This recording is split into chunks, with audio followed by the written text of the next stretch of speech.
Hello, everyone. Shalom and merhaba. We are today at a special session of yoga readers, and I'm very excited about it. Um, so thank you all for joining our special session of yoga readers about Ayurveda and Iyengar yoga for women. Today, we will examine Ayurveda as a holistic lifestyle system and discuss practical ways to incorporate authentic Ayurvedic principles into daily routines, particularly focusing on its conjunction with Iyengar yoga practice for women. Since we are now reading, as part of Yoga Readers, Geeta Iyengar's book, Yoga Gem for Women, and since Geeta trained in Ayurvedic medicine and she constantly connected this ancient wisdom with women's changing needs and yoga adaptations, I invited Sine Ozsoy, who is a member of Yoga Readers, to talk about Geeta's approach, which addresses hormonal balance, menstrual health, and life transitions through specific asanas and pranayama. Now, by aligning yoga practice with the natural rhythms of the female body, Geeta Iyengar developed a methodical approach to self-care that respects both traditional wisdom and women's physiology. And Sine will provide insights into Ayurvedic wisdom and explain how integrating yoga and Ayurveda can positively influence women's health throughout different stages. So, Sine Ozsoy is an Ayurvedic practitioner and consultant, as well as a level 3 certified Iyengar yoga teacher. Her book, Easy Ayurveda, recently published in Turkish in her native language. So Sine started Iyengar yoga 32 years ago in London after having a stroke, which affected her eyesight. She started Ayurveda 20 years ago after a major immune system breakdown and never looked back after she cured the illness through Ayurveda. She believes Ayurveda and yoga allows us to find our inner compass in this crazy world. She's a certified Ayurveda and Dravya Guna, which means pharmacology expert, and has spent years and over 1,000 hours on the subject. She currently lives and teaches in Istanbul, and she also teaches in Greece and in London. So, good morning, Sine. I would like to ask you my first question. So, like Geeta Iyengar, who integrated Ayurveda into her women's yoga, your journey reflects how these two paths complete each other.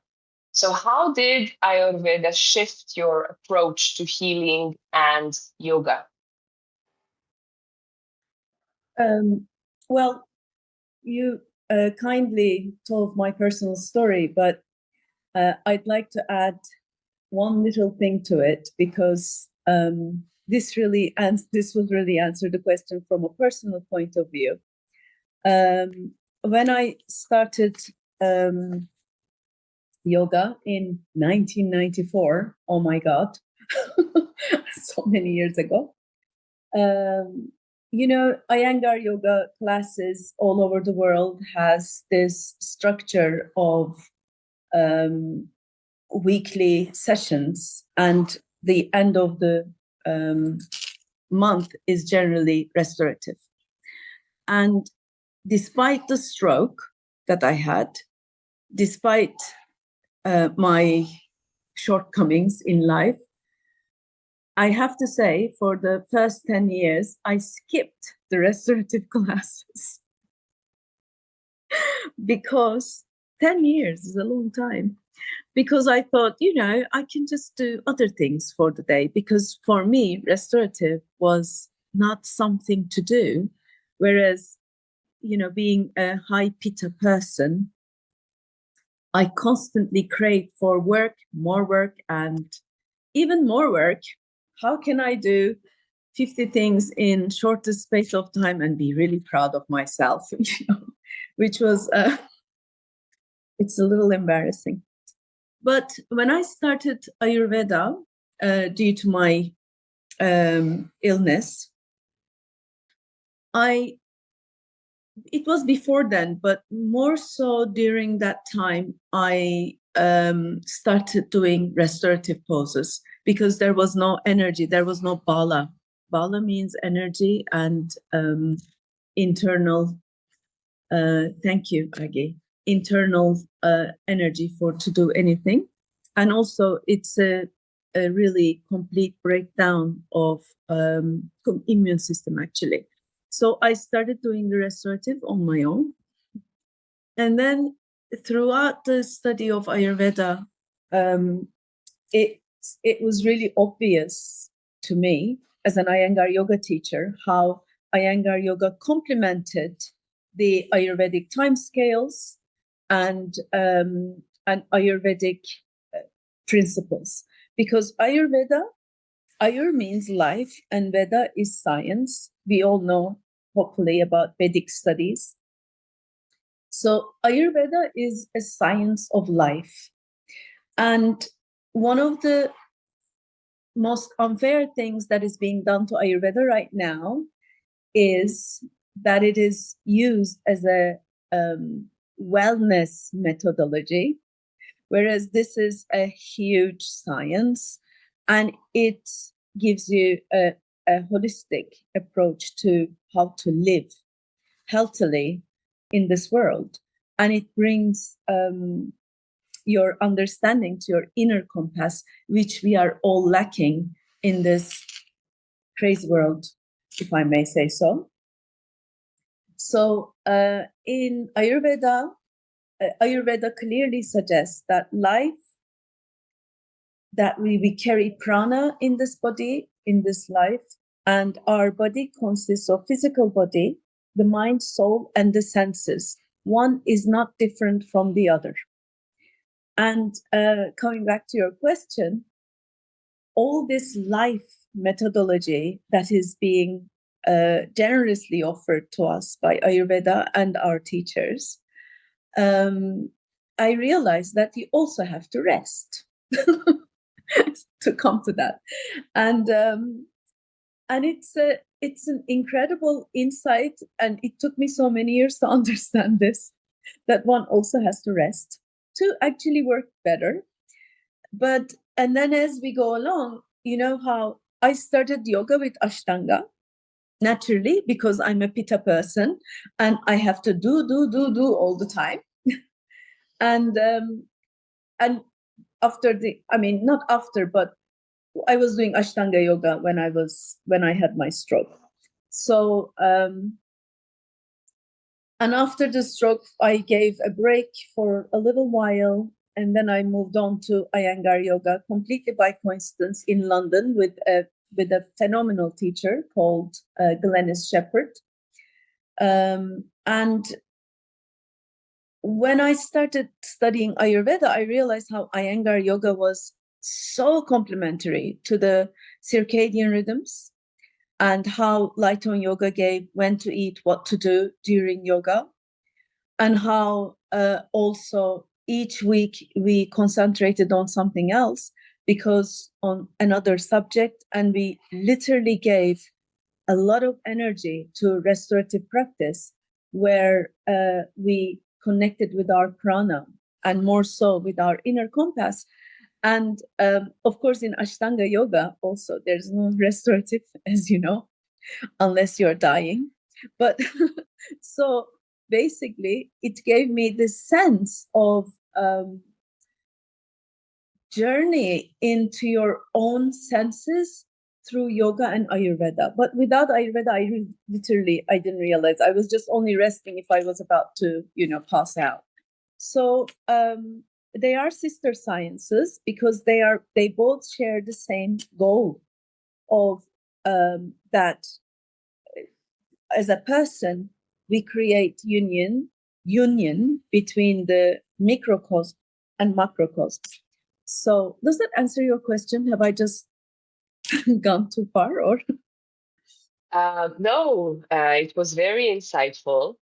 So basically, both traditions talk about life, yoga and Ayurveda, and you spoke about our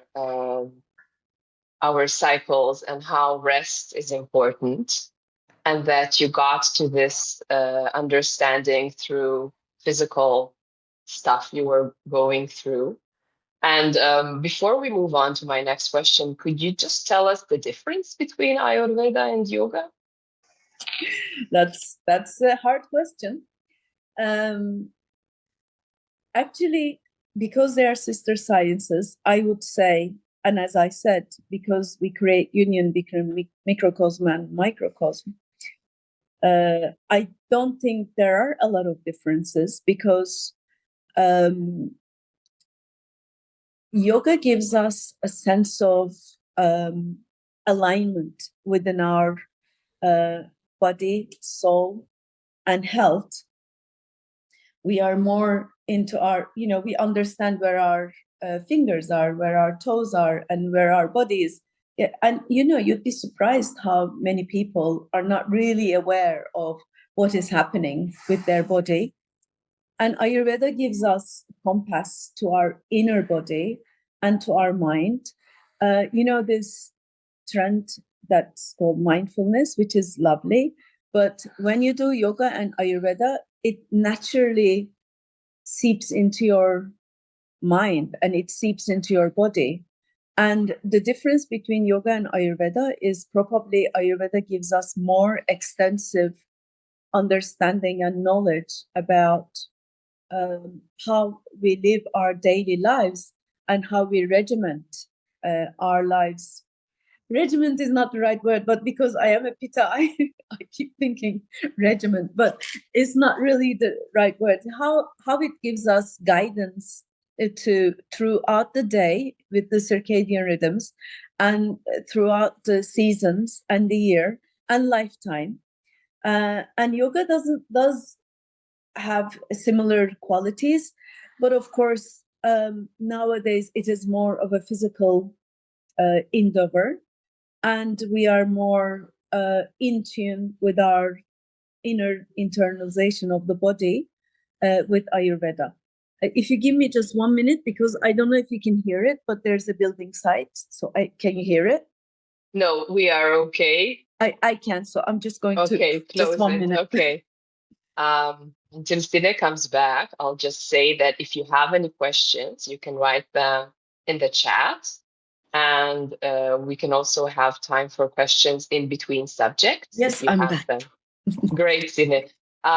So I think since you are immersed in both worlds, maybe it would be easier to answer my question through perhaps a misconception, and how would you relate to it? So a misconception about yoga would be that it is limited to a 90-minute class once a week, that involves postures, and it's like a physical activity. And Ayurveda is sometimes seen as these capsules or pastes or things you need to drink or not drink, and eat or not eat. Basically, you get these diet tips, and maybe if you're in India, you will get some jewelry recommendations as well. But that would be Ayurveda and that would be yoga. So can you tell us something about these misconceptions? Okay, so as I said just few minutes ago, that one of the biggest unfair things that is done to Ayurveda, and actually yoga too nowadays, is that it brings everything down to dietary restrictions, or how to eat, how not to eat, and what to take if you are Pitta dosha, and what to do if you are Vata.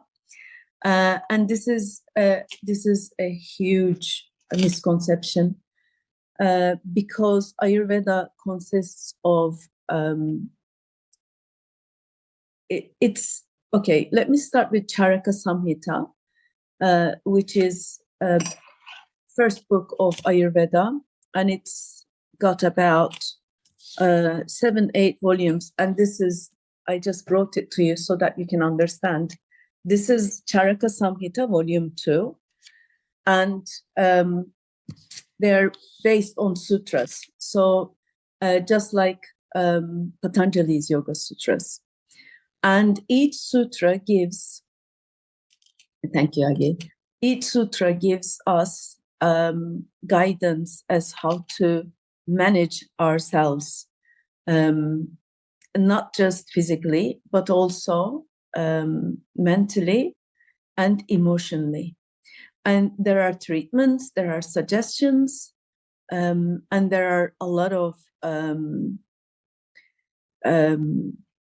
understanding of how the daylight works with ourselves. For example, I keep telling this in every talk, so some of the people, from Turkey will get bored with it. But I'm not sure if you're aware that there was a Nobel Prize given to 3 scientists, and that was on circadian rhythms and how circadian rhythms determine the way that we consume even the medications, because if we do it within the circadian rhythms, if we eat, live, and work within the circadian rhythms, the effect of that to our cells are bigger and wider than taking any medication anytime we like. So, and this phenomenal and incredible study excited the Ayurvedic circles quite a bit, because obviously Charaka Samhita and Ayurveda talks about circadian rhythms and how it affects people's lives, people's health and well-being for many, many years. I'm talking about 5,000. So what happens with Ayurveda is that it gives you such a extensive and detailed information as to what to do if you're unwell, or also if you are well, and how to keep your wellness intact in you. It gives you a huge amount of scientific information, I should say. And whereas with yoga, we work with our body, and I'm coming back to Iyengar Yoga again. Again, in light on yoga, it tells you when to eat, when to do yoga, and how to do yoga. Not that different from Ayurveda.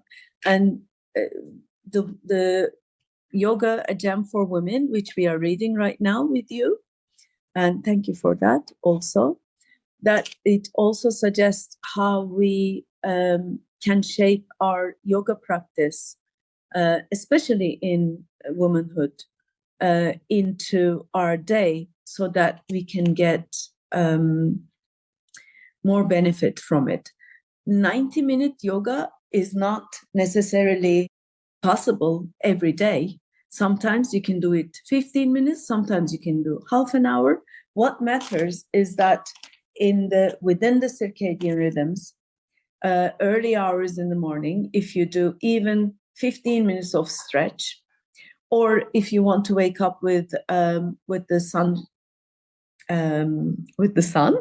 like we should, and do a 2-hour practice, that's also okay, as long as you are adhering with the rules of the Ayurvedic time scales, and in fact, I would say circadian rhythms, which means No, 90 minutes once a week only will give you guidance for your own practice. It is not a yoga practice. It is an understanding of yoga through a teacher into your body. Whereas if you come home, and even if you do like extend your arms and find something about your arm, armpit, chest, elbows, whatever, even that is very, very important. So Ayurveda suggests that early hours in the morning, which are the Kapha times, Kapha is the earth element. If you are having difficulty getting up in the morning, and if you're having if you have a slow morning, if you're a slow starter, that means you are a Kapha person, and which means at that time of the day you really need to be awake, either walking or doing yoga, because in Ayurveda the biggest rule is like for like, opposites heal. So when we say things like, oh, I really need the sleep, I can't wake up in the morning, I've been like this for years, that means you have a Kapha imbalance for years. Kapha is the earth element. So if you think of earth itself, when the season changes, it kind of, if it is not, you didn't understand clearly, I'm going to explain a little bit more. Because Ayurveda is a functional system where we are defined by doshas. Doshas are the elements. And earth element, which is the Kapha dosha, is the element where it is heavy and slow and cool and oily. And the time of the day for Kapha dosha is between the 6 a.m. and 10 a.m., which means your Kapha dosha is really, really heavy. And as I said, like for like. So you are heavy, the time is heavy, which is why you can't get out of bed. But if you get out of bed and if you start doing either a walk or yoga or swimming, wherever you are, or anything, really small stretches, that will give you a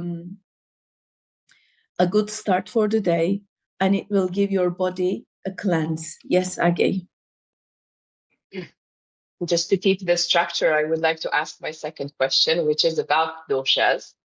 So in Geeta's book, right, Yoga Jam for Women, she teaches us to observe cycles in women's bodies. And Ayurveda, as you just said, adds another layer of reading imbalances through the doshas. You just explained what the doshas are.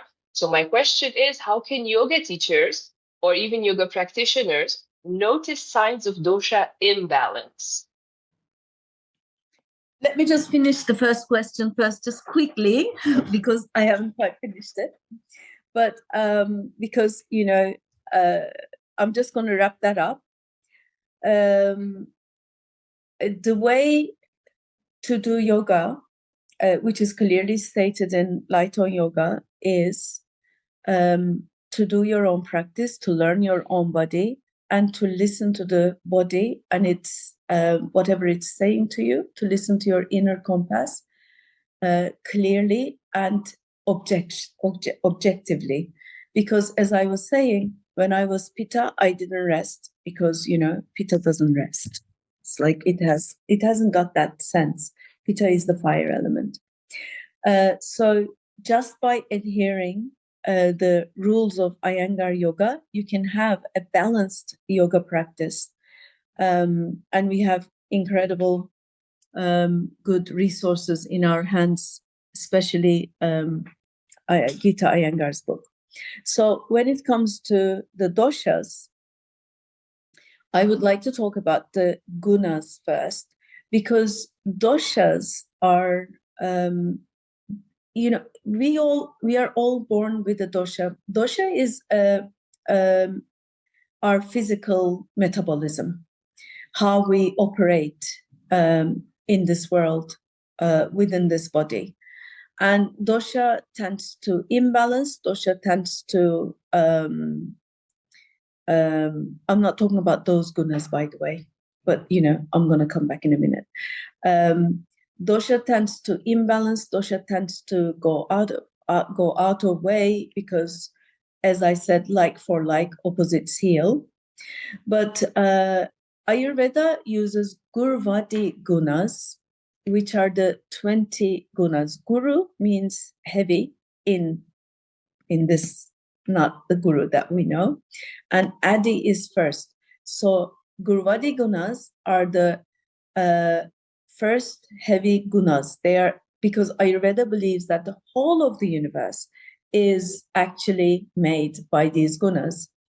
And each dosha, doshas are Vata, which is the, I can't really read that, but I'm going to come back to it in a minute. So, Agi, maybe you can read it and tell me. So each dosha has also gunas. And doshas are mainly Vata, which is the air element. It consists of air element. Pitta, which consists of the fire element. And Kapha, the earth element. Sometimes when we are born, we are generally born with our doshas, and that comes from our mother. And sometimes we are born with 2 doshas, and if we are lucky, even with 3 doshas. 3 doshas all at the same place, which is very nice. So the doshas are also under the Gurvadi gunas. Gurvadi gunas is what we really need to know.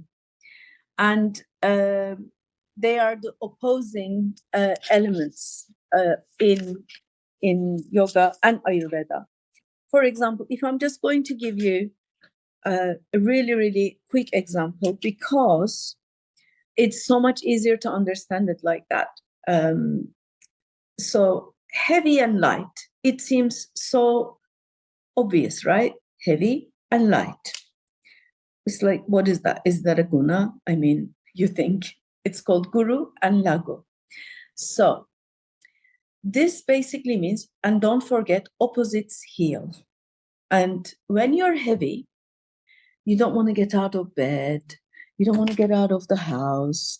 You want to eat pasta, like, right? Isn't that right? It's like we want to have a pizza. We are just being more and more heavy. One more Netflix or whatever you're watching.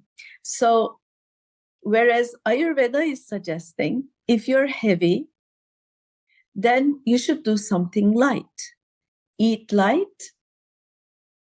Do things that make you light, like walking or being fast-paced. So a lot of, for example, Kapha people, earth people, are really heavy in the morning. So you're going to just become lighter. And it's a quality, light quality makes you energetic, whereas heavy quality makes you sleepy and heavy. So you don't want to be like a brick. You want to be, like a flower, or happy and light, or dull and sharp. For example, manda and tikshna. These are the 20 gunas. For example, I just took some notes. Foods that we digest slowly and that are really impossible to digest, they are dull, they are manda. Okay, they are heavy. And so if we have food like this, for example, or if we are feeling dull in the head, and because of the world affairs right now, and because of the information we are being exposed to, a lot of people have brain fog, right? So if we have this, then we do sharper things, eat sharp foods and sharp taste that will bring lightness and sharpness into our mind. So Gurvadi gunas are the main stepping stones of the doshas. And it could actually lead us living our life properly and effectively, healthily, because each season also has the gunas. Each the day that we are having in our days, 24-hour cycle clock has the gunas in it. So if we basically know the gunas and know the circadian rhythms, and if we know our body, which all seems so simple, yet it is so hard, then we can do our yoga practice and do our live our life healthily. Shall I continue with the gunas a little bit more? Yeah. So Yes, please. and the next one, because there are only 20, but they're opposing each other: cold and hot. This seems pretty easy.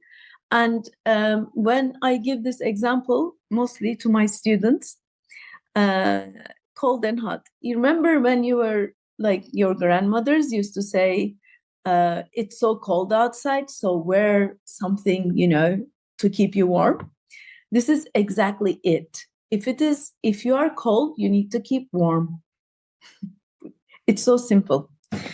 But it is not, because nowadays, because of the trends that we have, it's snowing outside and people are having salad at lunchtime because it keeps you, I guess, thin.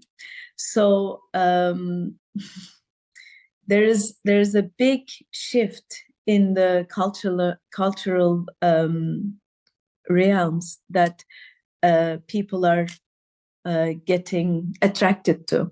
So if it is cold, you keep yourself hot. If you have the cold feeling, you eat soup instead of salad. And if it is really, really snowing outside, you don't have a quinoa salad.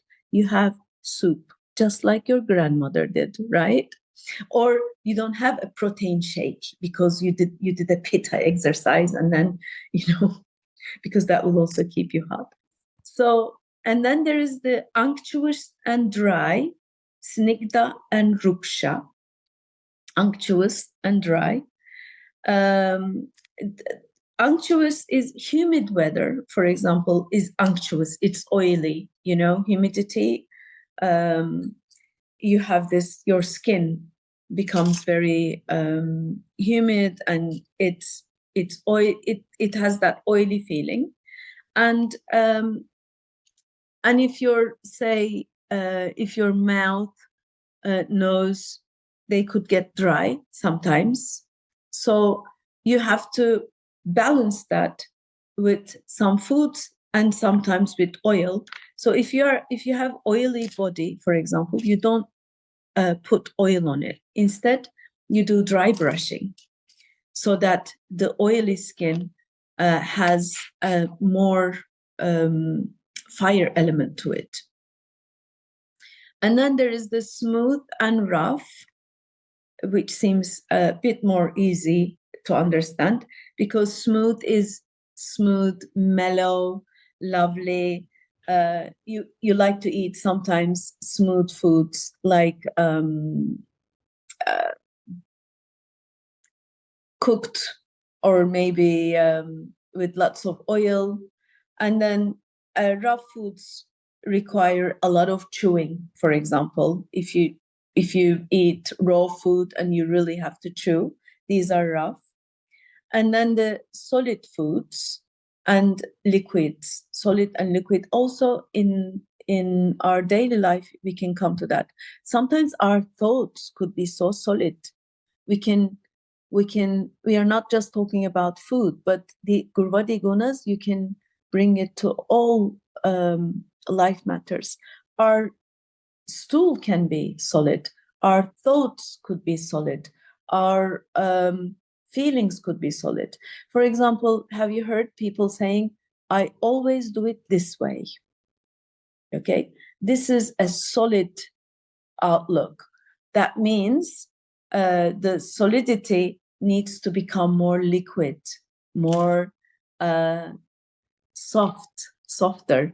Because if you say, I always do it this way, can you see the way that the sentence contracts itself is like, I am not ready to change. Okay, Agi, I'm getting a bit faster now. And then there's the soft and hard, immobile and mobile, and then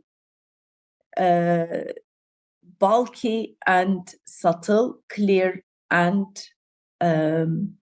unclear, actually, pichila, more muddy. So we live our lives with the Gurvadi gunas rather than doshas, because these are completely functional and they will give you a lot of insight into your own body and mind and feelings. Okay, Agi, I think I'm just giving it to you now, since that you said. Yeah, that's the problem with the talk about Ayurveda. You can just go into one subject really deeply and get sucked into it, and it's so interesting. Thank you. I believe it is clear. There was a question by Elif, and I don't Yeah. know if it was answered already. Elif, if No, you I'm are not sure. here. Tell me the question, please. Yeah, but let's see if Elif wants to still ask the question and maybe open the mic and explain the question. Can you hear me now? Yes. Thank you. Yeah, I'm still asking the question. I want to know what was the analogy between earth and changing season. She was explaining, I think, around like doshas and. Yes, I understand, Elif. Okay, thank you. Okay, so this is actually a very good question. It just shows me how I jumped from one subject to the other immediately. So earth element is Kapha dosha, and because doshas and elements are also within the circadian rhythms, they are also present within our daily life, within the cycles of life. So for example, if I give you a 24-hour clock, between 6, which is actually, it's not 6 right now, it's a bit earlier, but it's easier to understand it that way. Between sunrise and about 10 o'clock, it is the Kapha dosha time, which means the earth element is more present in that time of the day, which means you have to do lighter things, because earth element, I'm just going to quickly tell you the gunas. Okay, I just wrote it down in case I forget. Earth is heavy, slow, dull, cool, oily, smooth, soft, dense, and stable, which means during that time, it's better to do things that are opposite, things that are faster, lighter, and hotter. It's best to have, for example, do yoga practice or walking or swimming that time of the day.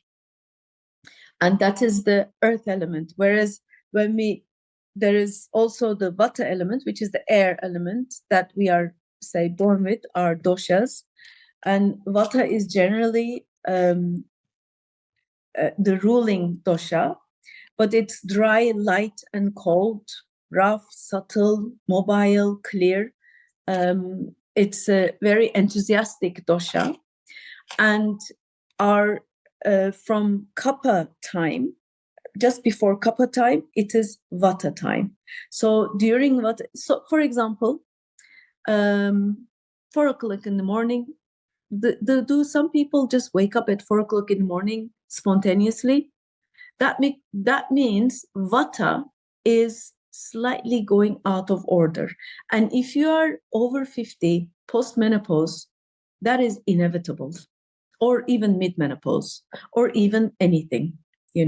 If you have this time of the day, if you wake up, that means your Vata is out of order. So that's the Vata time. And midday is the Pitta time, where we actually feed ourselves, because our Agni is very strong, our will is strong, we are more open to things, we are more energetic, and we eat during that time. And towards the evening, it goes back to Kapha in the afternoon, and then back to Pitta, because at night when Pitta happens, you need to be sleeping, because the body, Pitta element, will be doing the cleaning action in the liver and in the particularly liver and internal organs, so that when you wake up early in the morning, you just go to toilet, release the mala, and life. Does that answer your question, Elif? Yes, thank you. Pleasure. Okay, so now let me ask, I'll combine two questions.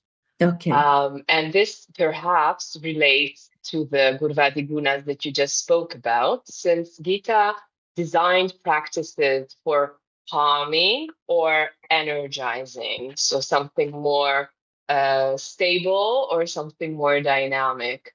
And you just explained how the gunas can help us this, let's say, energetically. So I'd like you to connect the gunas to yoga practice, to the postural practice, but also to link that to Gita's Ayurvedic thinking of yoga for menstrual health, menopause, and pregnancy. So how do these relate to these subjects? You just mentioned menopause. Okay. So first of all, our body itself also has doshas. The top part of the body is generally kapha part. The middle part is the pitta, and the movement, all movement, is vata. So when you do your yoga practice, and I cannot even express my gratitude and the genius of Iyengar yoga when it comes to practicing, because in Iyengar yoga the practice is so incredibly balanced that you can tell how everything is thought of for you, and all you have to do is do. So if it is early in the morning, as I said, some of you are younger, maybe older, depending of your time, you can just, for example, open the arms like this, extend an Urdhva Padanguli. This will just, what will happen is the top part of the body is completely open, your channels, underarms, chest, throat, it will give you an immediate energy, this sort of practice, even if you just stretch the arms. So your yoga practice, if you have a lot of vata in your the feeling or the body, which is dry, light, cold, rough, subtle sort of elements, then standing poses are incredibly grounding, because vata is like a butterfly, from one flower to the other. And if you see some vata person walking from behind, literally you can see the wings in their ankles, because they're like hopping, and that the fact that you do standing poses, put the feet on the ground, this is incredibly grounding, incredibly helpful, because you grow from the feet and you ground yourself. Whereas if you see a pitta person, they're generally walking, and I'll show you because I definitely know this very well. They're generally walking like this or like that. The head is leading, the head is always leading. It's like so basically these best poses for them is restorative. But don't forget, like for like, opposites heal. Do you see any pitta people around you doing restorative? No. Right, Anat? I can see it's like restorative. Why? I mean, whereas kapha person, is really like, you can see from their walking, very gentle, looking everywhere. You know, they're solid, they're together. What are they doing? Yin yoga. What should they be doing? Iyengar, lifting the arms, extending, even Ashtanga. But you go to Ashtanga class, all you will see is Pitta and Vata people, right? So the second part of the question was with Geeta Iyengar. Yes, it was about women's life cycle, pregnancy and menopause. Thank you. So women's life cycle is very complex, because the first part, until about 18, we are all in our Kapha cycle of life, because we are growing, our bones are growing, we are growing. And the mid cycle of our life is Pitta time, where we have menstruation, where we get pregnant or not, where we give birth or not, or we have, or we are more energetic into dealing with things. And the third cycle, which I love, Ayurveda calls it golden years, Vata time. I love the fact that it goes after 60, it's golden years. I love that. This is my inspiration in that golden years. But so, and Geeta Iyengar's book is just, these Iyengars are so clever. I love the way how the practice is really clearly stated for all doshas, despite the fact that she doesn't mention dosha very much, but all the cycles of women's life. For example, when we are menstruating, we do not allow the menstruation to go back. We allow it to flow. And the practice itself gives such an incredible insight into quietening the mind and allowing the abdominal organs to release, so that the flow is easier. And in menopause, I'm going very quickly by now, and in menopause, we can see how Vata is over the top. You forget everything. What was the key for, or you have forgotten what you were going to say, what word you were going to use. This is all Vata. And how it gives very specific advice on how you do grounding poses. When you're pregnant, when you're carrying another body, the effects of the pregnancy to the organs is so tremendous. And the practice, which I think is the only book actually, gives extensive explanation as to why you should do, how you should do it, and how you should listen to your body during pregnancy. So the asanas always should be designed with your dosha, body, and the state of your body is in at the time. Because not every time you're going to, even if you're pregnant, sometimes you're not going to be wanting to be upside down because something is not allowing you. But with props and with beautiful instructions, you can do something similar to that, which will be beneficial to you and the baby. And sometimes when you're in menopause, your mind is completely elsewhere, premenopause, or even premenstrual syndrome.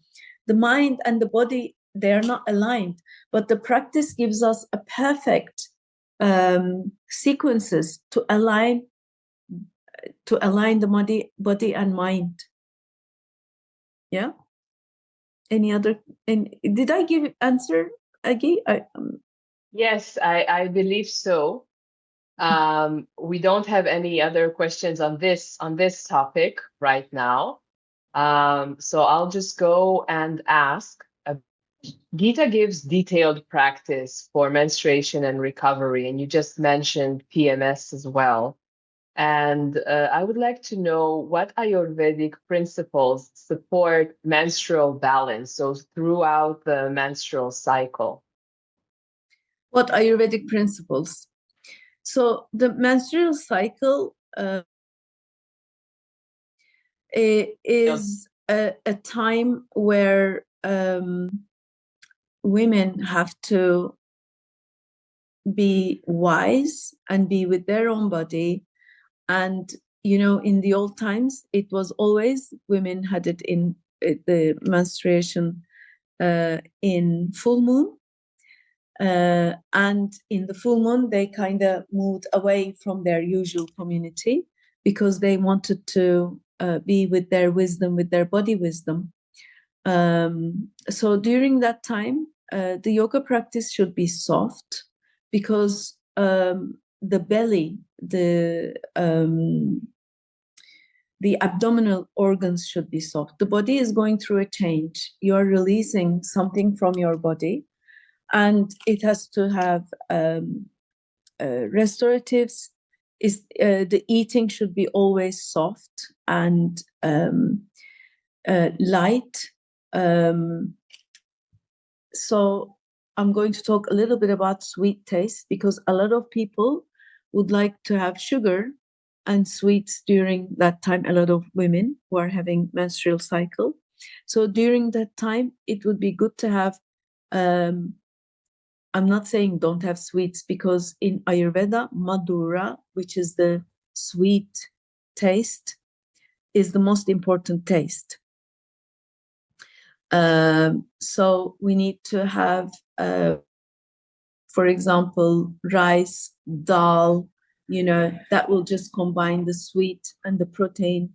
And we should have less animal protein if we are having it at all, and more plant-based protein to support our body and practice. So shall we give time for questions from the... Yes, please. There was one question by Yana, who is interested in traditional and integrative approaches to wellness. And she wanted to ask you about your view on shamanic rituals or the use of psychoactive substances, such as microdosing mushrooms or Amanita muscaria. Do you see any alignment or contrast between these practices and Ayurvedic principles? She has another question. What is your take on supplements like creatine and others during pre-menopausal and menopausal phases?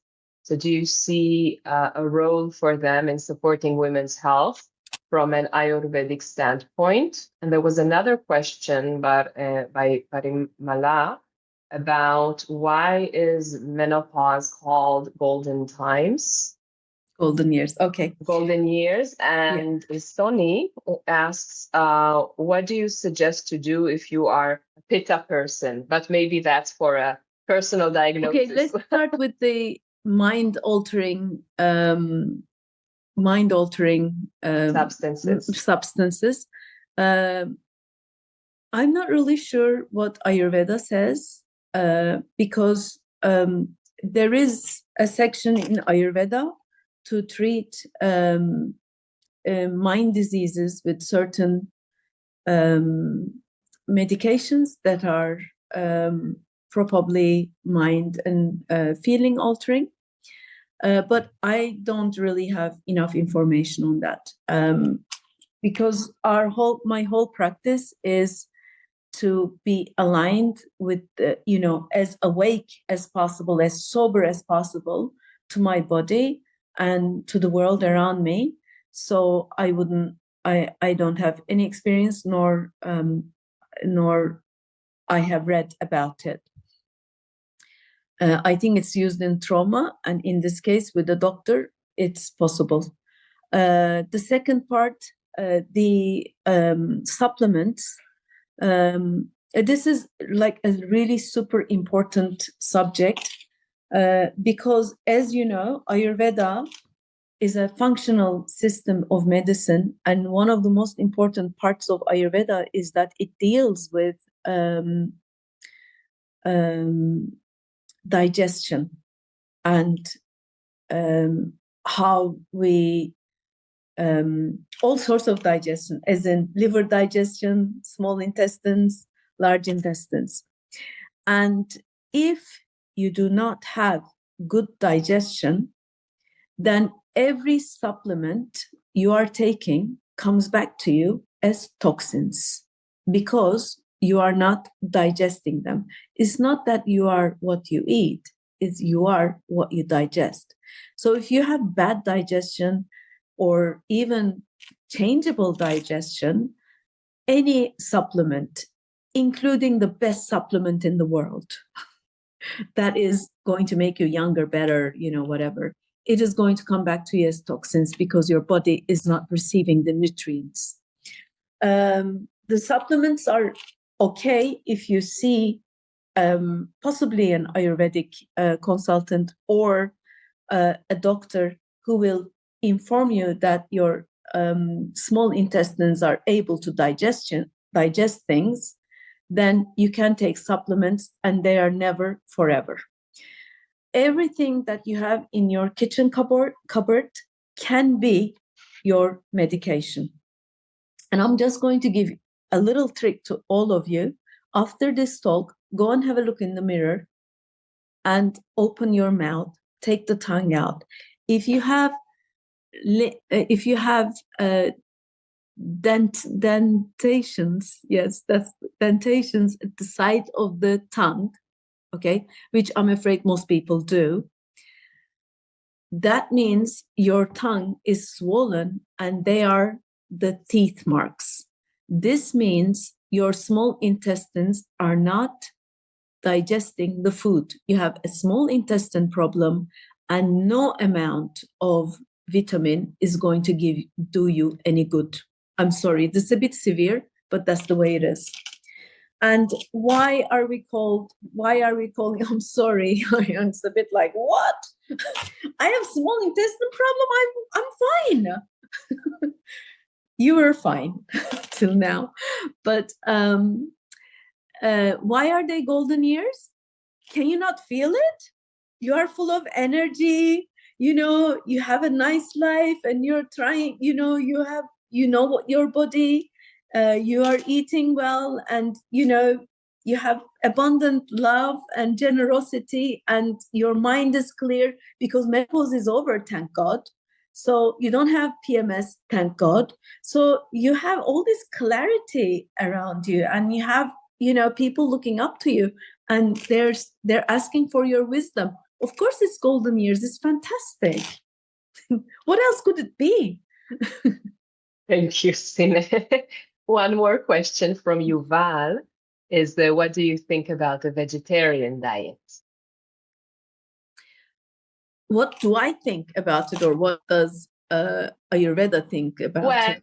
Maybe as a Turkish Ayurvedic consultant / yoga practitioner. I think this is your personal opinion. Okay. He says both Ayurveda and personal. Okay, I personally hadn't had meat or chicken for, I think it's 35 years, but I'm not really, oh my God, I'm so old. I'm in my golden years, let's put it this way. But yeah, I didn't have any of that for 35 years. And for about 7 years in between, I was vegan. Not strictly, because I always had a bit of butter personally. And now in my golden years, I started to eat fish because my protein intake was not really good for me. I had a feeling. Ayurveda suggests low protein, high fiber diet. And really, you really need to know your own body and decide what it needs rather than listening to people. And to be able to do that, you need to have a diet which is devoid of everything. How do you say it in English? For example, you have a vegan diet for about 6 weeks, and you slightly and small time introduce other foods. For example, egg, milk, yogurt, meat if you need to, then you can understand what is in line with your body's metabolism and what is not. And if you're in your golden years, it's very good to, I mean, I don't personally, but it's good to have bone broth, you know, generally, because your body needs a lot of energy with least digestive effects. There's one more question, I think, Agi. Does that answer you, Yuval, by the way? It's not Yuval Harari, is it? No, Because no, otherwise it's I'll not. faint. We have different Yuvals here in Israel. Otherwise, I would Yeah. just have fainted here. No, Yuval said that you answered his question. And we Okay, have thank you. Nafisa who asks, since she's in her golden years, she coughs a lot when she walks past the fan or air conditioner. She's Pitta dosha. So what should she do to reduce the cough? But I think we need to finish here. So just say something general about Ayurvedic consultation and how complicated it is. Well, first of all, you're in your golden years, which means Vata is absolutely ruling your life. And if you're coughing, that means this is a Kapha area, which means Kapha is also probably out of balance. Ayurvedic consultations are very good to understand your body's needs, because we generally ignore our body's needs, or we are not interested. We are more interested what our mind wishes to happen in our body. So Ayurvedic consultations last about 2 hours. It's an extensive understanding of your metabolism, not just physically, but also mentally. And if you have somebody nearby, you can do it. It will give you a good jump start to a healthier life, and your cough is, will get better, because I think you are Vata and your Kapha organ is affected by Vata. But I would suggest anybody who would want to take Ayurvedic consultations to understand their body and to become healthier in mind and body, and to also treat which the West calls untreatable diseases and gives you medication. For example, Hashimoto, which is a thyroid disorder, complicated, and the West immediately gives you the medication and leaves you alone. But Hashimoto is treatable. It's an autoimmune disease, and it is treatable from your own cupboard. Trust me, I've done it. Not my own, but I had clients. So thank you very much, Sine. Would you like to finish your talk with an invitation or a message that you have for us yoga practitioners who are interested in Ayurveda as well?